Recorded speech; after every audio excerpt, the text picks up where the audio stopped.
I never wanted to be part of the prestigious Blackwood medical dynasty.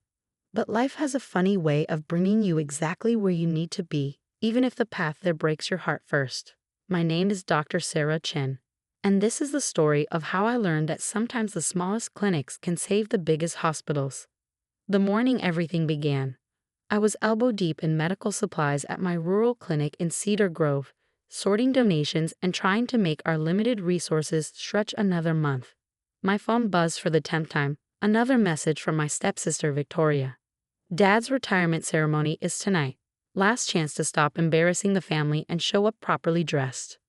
Though honestly, working at that pathetic clinic, can you even afford proper clothes? I ignored it just like I'd ignored the previous 9 messages. The Blackwood Medical Center's grand ballroom would be filled with the elite of the medical world tonight, celebrating my stepfather Richard's 30 years as CEO of the largest private hospital chain in the Northeast. My absence would be noted, discussed, and ultimately used as further proof of my unworthiness to carry the Blackwood name. My nurse Maria peeked her head in. Dr. Chen, the Williams family is here early for Tommy's checkup. And you've got that thing tonight, right? The fancy hospital thing. I smiled, pulling off my gloves. The only thing I have tonight is dinner with Mrs. Rodriguez to discuss her diabetes management plan. The fancy hospital thing isn't for country doctors like us. Maria frowned. You know, for someone who graduated top of her class from Harvard Medical School, you sure let them treat you like you failed. I didn't fail, Maria. I chose this. And I had. 5 years ago, I'd walked away from a guaranteed position as chief of surgery at Blackwood Memorial, my stepfather's flagship hospital, to open this clinic in an underserved rural community. To my stepfamily, it was the ultimate betrayal. The memories of that day still stung.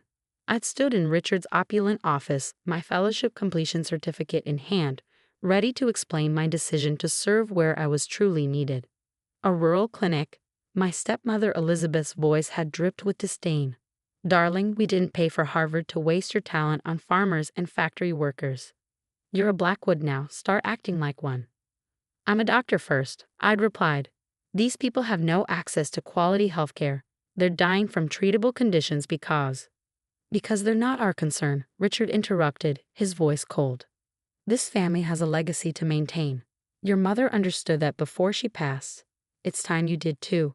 My mother, Dr. Grace Chen, had been Richard's first wife and the true medical genius of the family, though they'd written her out of the hospital's history after her death.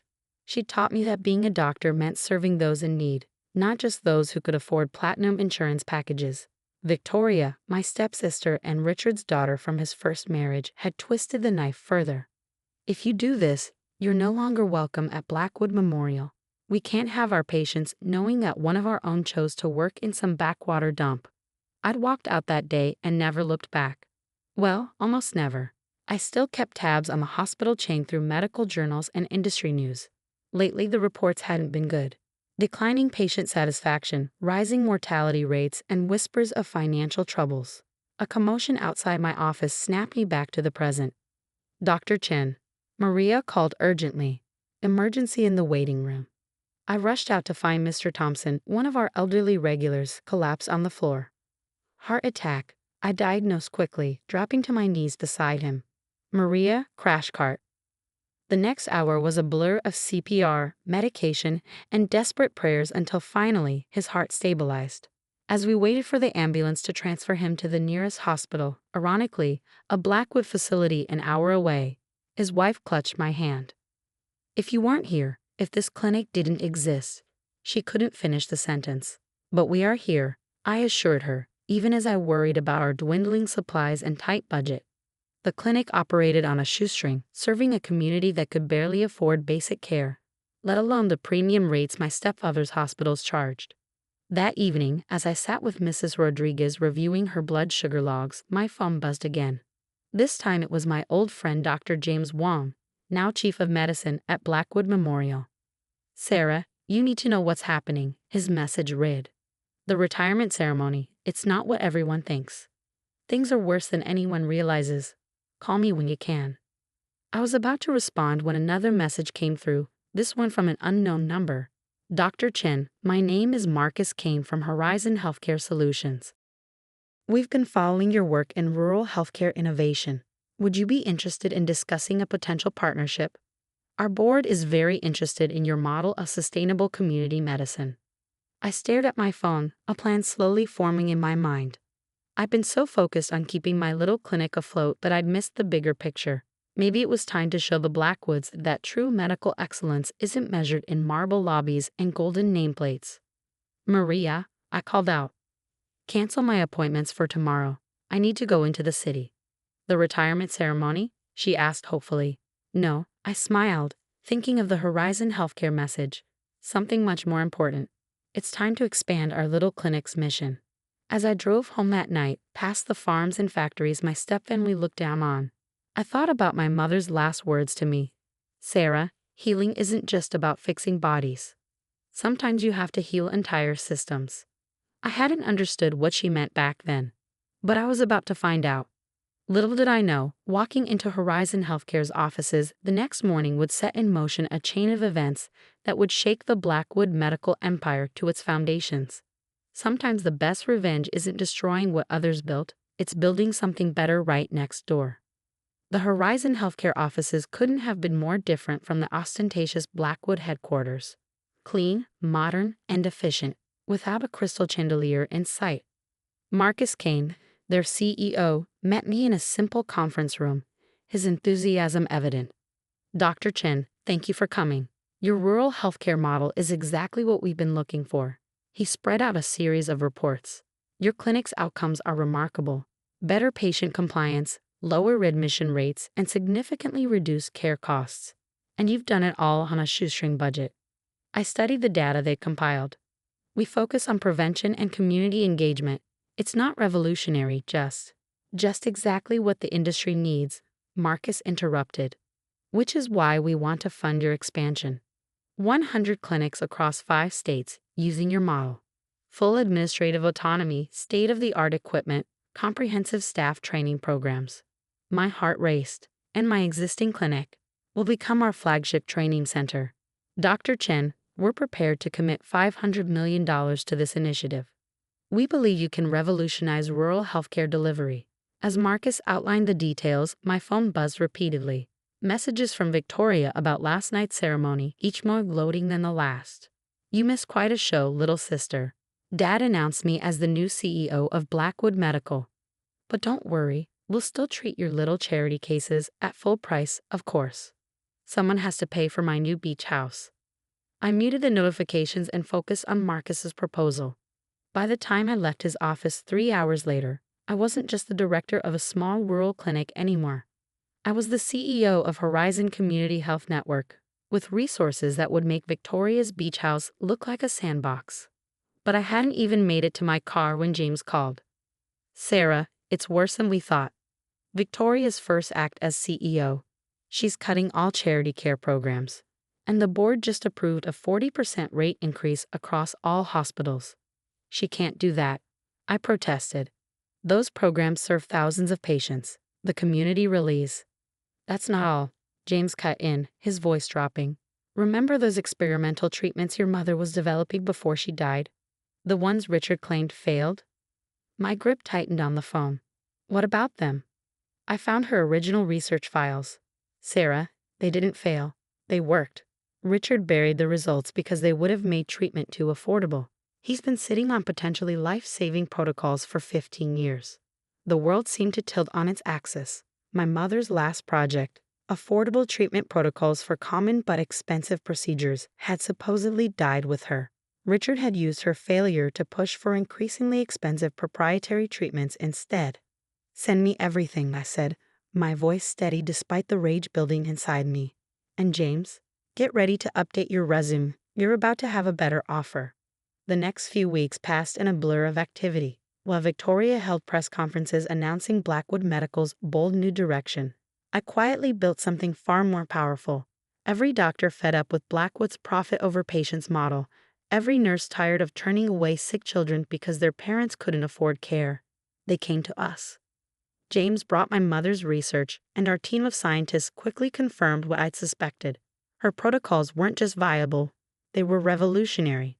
We began implementing them immediately across our growing network. Then came the day Victoria finally noticed what was happening. Her angry call caught me in the middle of opening our 10th new clinic.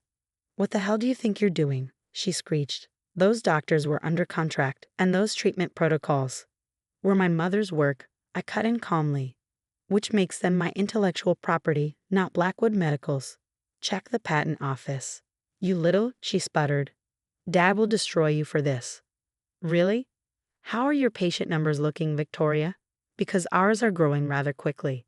She hung up, but I knew this was just the beginning. Sure enough, by that evening, the attacks began. Suddenly, every minor incident at our clinics was being reported to regulatory boards. Anonymous sources questioned our methods in medical journals. Suppliers mysteriously began having trouble filling our orders. I was reviewing the latest batch of complaints when Maria rushed into my office, her face pale. "Dr. Chen, you need to see this. They're turning patients away at Blackwood Memorial. The new policies, they're demanding full payment upfront for emergency services." "They can't do that," I said, already reaching for my phone. "It's illegal." "They're doing it anyway. There's a child in their ER right now with appendicitis.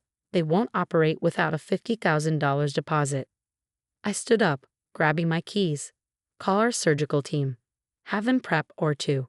I'm going to get that patient." "Sarah, wait." Maria called after me. "There's something else. The market reports just came in. Blackwood Medical stock is crashing. Rumors about financial irregularities, massive debts hidden from shareholders."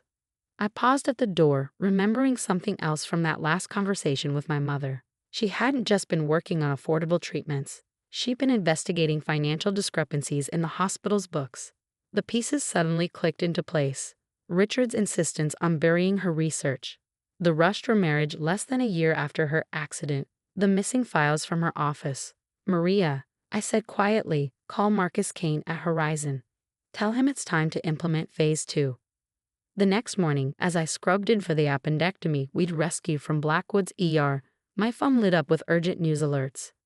"BLFQOD Medical Stoke ALTD AMID FFR AD ALLGATI Whistleblower REVELs DCADs OFHINANCIAL Maina PULHCHAN FBI raids Blackwood HDQARTRs." But it was the last message from James that made my hands shake. "Found your mother's actual autopsy report. Sarah, it wasn't an accident. Call me immediately." Standing there in my small but spotless operating room, watching my team prep for surgery, I realized this wasn't just about saving one hospital chain anymore. This was about justice, for my mother, for our patients, for everyone who believed healthcare should heal people, not bankrupt them. Victoria had no idea what was coming. None of them did. The day everything came to a head was unseasonably cold for spring. I sat in Marcus Kane's office, reviewing the final pieces of evidence James had compiled. My mother's original autopsy report lay on the desk between us, along with 15 years of falsified financial records and the complete paper trail of her suppressed research. "The FBI has enough to press charges," Marcus confirmed, his expression grim. "Richard Blackwood didn't just kill your mother's research. The evidence suggests he orchestrated her accident after she threatened to expose the fraud." My hands remained steady as I closed the file. Years of surgical training had taught me to control my emotions, even when my world was shattering. And the hospital chain? Trading's been suspended. Their stock is worthless. They violated so many regulations that their hospital licenses could be revoked within days. He hesitated. "Sarah, they're going to lose everything." "Not everything," I corrected quietly, "not the hospitals themselves. The patients and staff shouldn't suffer for Richard's crimes." Marcus raised an eyebrow. "You have a plan." "Horizon Healthcare Solutions does." I stood smoothing my lab coat. "I believe it's time for that board meeting." As if on cue, my phone buzzed. Victoria calling for the 20th time today. This time I answered. "You vindictive little snake," she shrieked. "What did you do?" "Nothing you didn't bring on yourselves," I replied calmly. "How's the beach house, Victoria?" "This isn't a joke. The FBI is here. They're claiming Dad killed Grace. Your precious mother wasn't murdered, she was weak. Just like you." Something in me snapped. "Then you won't mind meeting me at Blackwood Memorial in 1 hour. Bring Richard and Elizabeth." Let's discuss weakness. I arrived early, watching the families entering the hospital's grand lobby. How many had been bankrupted by Victoria's policies? How many had lost loved ones because they couldn't afford Richard's inflated prices? Right on schedule, the Blackwood entourage burst through the doors. Richard looked considerably less polished than usual, his designer suit wrinkled, his face ashen. Elizabeth clutched her Hermes bag like a shield. Victoria's perfect blowout had been replaced by a disheveled mess. Here to gloat? Richard spat, but I could hear the fear beneath his anger. No, I replied, gesturing to the conference room where the hospital board awaited. I'm here to give you a choice. Inside, Marcus Kane sat with James and a team of FBI agents. On a screen behind them, video testimony played silently. Former employees, buried evidence, the full scope of Richard's crimes laid bare. It's over, I said simply. The only question is how many people you want to drag down with you. Elizabeth stepped forward, her society mask cracking. What do you want? Money? Position? Name your price. I want the truth. About my mother. About what happened that night. Richard's face contorted. Your mother was going to destroy everything. Her affordable care protocols would have bankrupted us. When she found the irregularities in the books, she threatened to go public. I couldn't let that happen. So you had her killed, James finished, his voice hard. Tampered with her car, made it look like an accident. I built this empire, Richard shouted. Everything I did was to protect our legacy. No, I corrected. Everything you did was to protect your greed. And now you have a decision to make. I laid out 2 documents. Option 1, you fight the charges. We expose everything. The murder, the fraud, the patient deaths that resulted from your policies. Victoria and Elizabeth will be implicated as accessories after the fact. You'll all go to prison. Victoria's knees buckled. Elizabeth grabbed for a chair. Option 2, I continued. You sign control of Blackwood Medical over to Horizon Healthcare Solutions. We'll restructure, implement my mother's protocols, restore the charity care programs. You walk away with nothing, but Victoria and Elizabeth stay out of prison. You can't do this, Richard whispered, but his hands were shaking. I'm your father. No, I cut him off. You're the man who murdered my mother, the only father I had died with her. The next hour was a blur of signatures and legal documents. By sunset, Blackwood Medical Center had a new name, Chen Memorial Hospital. Richard was led away in handcuffs, still ranting about legacy and ungrateful children. Elizabeth collapsed in tears, but it was Victoria who surprised me. I didn't know, she said quietly as she signed away her rights to the hospital chain. About Grace. About any of it. I was just so angry that you were his favorite. I stared at her. What? He talked about you constantly. How brilliant you were, just like your mother. Why do you think I fought so hard to prove myself? I was never good enough because I wasn't you. The irony almost made me laugh. All these years we'd both been fighting shadows, measuring ourselves against images that weren't real. 1 month later, I stood in the new pediatric wing of Chen Memorial, watching families receive care regardless of their ability to pay. My mother's protocols had been implemented across our entire network, cutting treatment costs by 60% while improving outcomes. James joined me at the window. Your mother would be proud. She'd be proud of all of us, I corrected. This is what healthcare should be. Victoria's trial testimony had helped put Richard away for life. In an unexpected turn, she'd gone back to school, determined to become the doctor she pretended to be. Elizabeth had moved to Florida, her society friends deserting her as quickly as her wealth. As for me, I split my time between overseeing the hospital network and working shifts at my original rural clinic. After all, every great doctor needs to remember why they started. The press called it a revolution in healthcare. Industry journals studied our model. But for me, success wasn't measured in headlines or profit margins.